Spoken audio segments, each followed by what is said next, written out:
মাত্র 5 মিনিটে ঘরে বসে এই রেসিপি বানানো যায়। চলেন শুরু করা যাক। আসসালামু আলাইকুম। এখানে আমি সব কিছু গ্রেট করে নিয়েছি। একটা গাজর, 2টা মাঝারি সাইজের আলু, কিছু ধনেপাতা নিয়েছি, কিছু কাঁচামরিচ আর কিছু পেঁয়াজ। প্রথমে আমি একটা বাটিতে 1 কাপ আটা দিয়ে দিলাম। এখন আমি সব উপকরণগুলো ভালোভাবে মাখিয়ে নেব একসাথে। ভালোভাবে মাখাতে হবে। আমার ভালোভাবে প্রায় মাখানো হয়ে গেছে। এখানে আমি সামান্য পানি দিয়ে দিলাম। আমার আর একটু পানি লাগবে, এখন আমি আর একটু পানি অ্যাড করে দেব। পানি দিয়ে ভালোভাবে মাখিয়ে নেব এখন। তো এখন আমি শুকনো উপকরণগুলো দিব। এখানে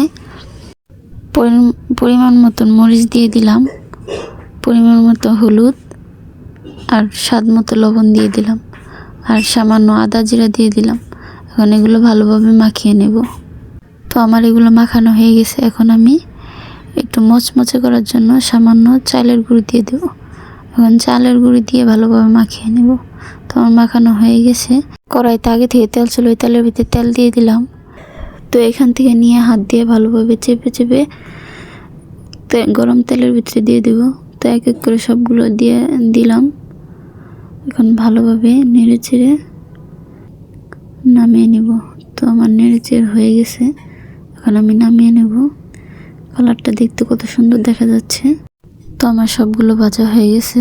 এখন আমি সবগুলো নামিয়ে পরিবেশন দেখুন, দেখতে কতটা সুন্দর দেখা যাচ্ছে। এখন আমি এখান থেকে একটা ভেঙে খেয়ে দেখাচ্ছি ভিতরটা কত সুন্দর সফট ও নরম হয়েছে। আশা করি ভিডিওটা ভালো লাগছে। আপনারা বাসায় ট্রাই করে দেখবেন। আল্লাহ হাফেজ।